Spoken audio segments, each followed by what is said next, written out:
Brexit is finally over, but things are only really getting started now.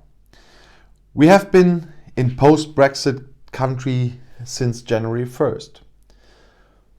What does that mean and how did the first time actually go?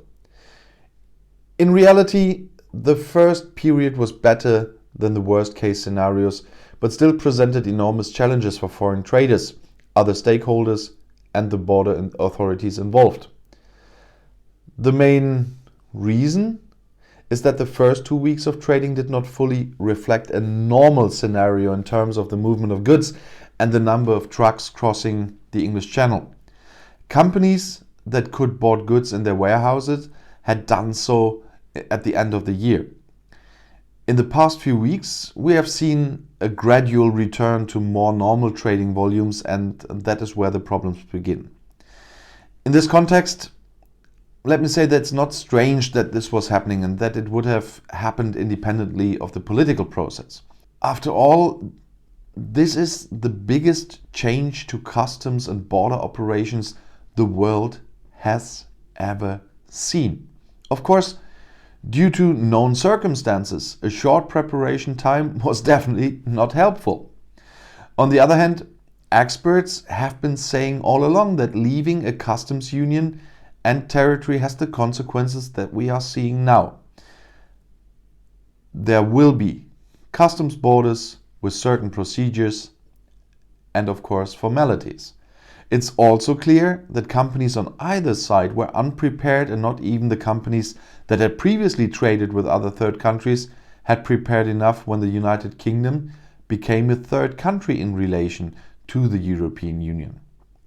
This too was expected and is not strange, as it is a significant change with enormous consequences for established value and supply chains. For example, there are challenges with goods being transported from the EU, in this case Ireland, over the UK land bridge if the goods are processed in a way it does not meet the requirements for the rules of origin. The good news is that there are solutions to most of these problems, and customs professionals know how to best organize the flow of goods in relation to the new landscape. But what are the biggest challenges we've seen so far? The Trade and Cooperation Agreement, the TCA, between the United Kingdom and the EU, agreed on December 24th, is a free trade agreement which initially does not provide for any tariffs or quotas for goods with preferential origin. This was, of course, a positive development for the companies involved in trading. However, it is important to note that the tariff exemption is not automatic, as with other free trade agreements. The respective rules of origin apply. This means that products must contain a certain percentage of the content produced in the UK or EU to avoid tariffs, and they have to differentiate. I will do that in my live stream tonight. The rules of origin are complicated in the area of trade for non-customs experts. In reality, this means that companies in the UK that import goods from the EU and vice versa must meet criteria that determine the national origin of a product. The percentage produced in the EU or UK must be met in order to qualify the product for duty-free treatment, or better said, tariff-free treatment, because there are still some duties. There must also be standardized evidence and documentation that this is the case. If a company has used the preference without proof, this will be penalized by the competent authorities. These rules exist in all free trade agreements and in the rules and regulations for trade, but the threshold values and the application of the various free trade agreements may differ. Rules of origin have already caused major problems in the post-Brexit landscape.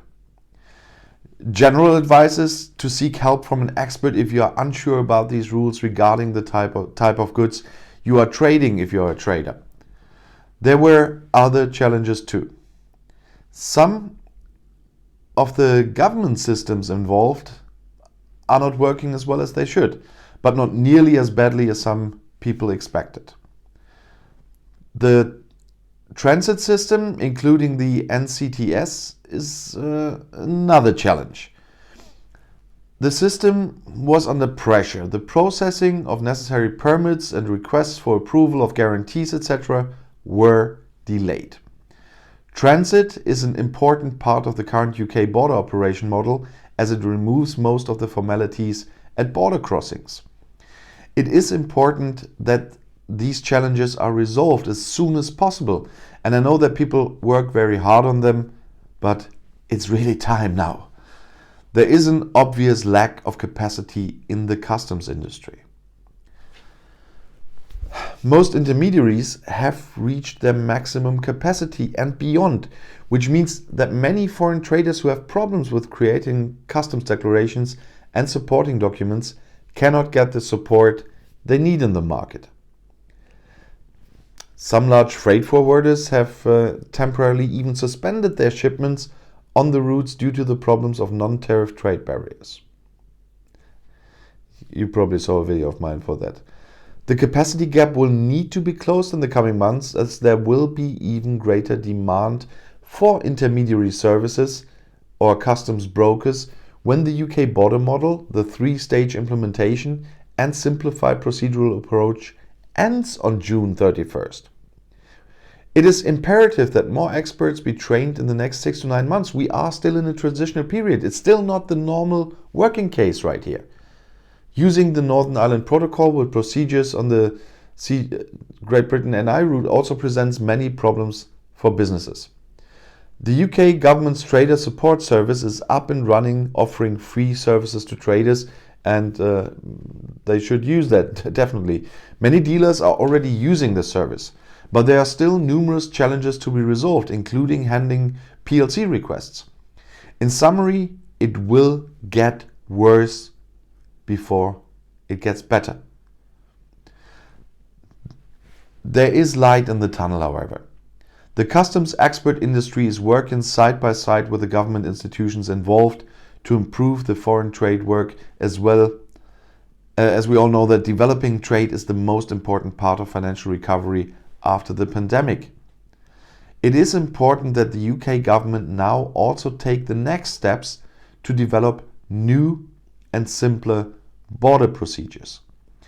In December, the British Parliament approved a UK Border Strategy 2025, which includes a new modern paradigm of border processing. Britain is now independent from the EU and able to develop the world's best customs and border procedures in line with the new strategy if they want and if they can.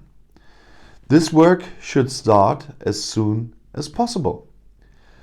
But either way, the common advice to traders out there is, if you need expert customs assistance, turn to the professionals, because the whole thing is that complicated that you probably will not look through that yourself. And don't forget, as I said, there is a transition period once again on many things still in this deal. But on that part, it will end on June 30th. June only has 30 days, doesn't it? And so there we will see more friction probably. And if you want to stay informed, please subscribe to my channel and to my other channels. I'll see you in my next video. Auf Wiedersehen.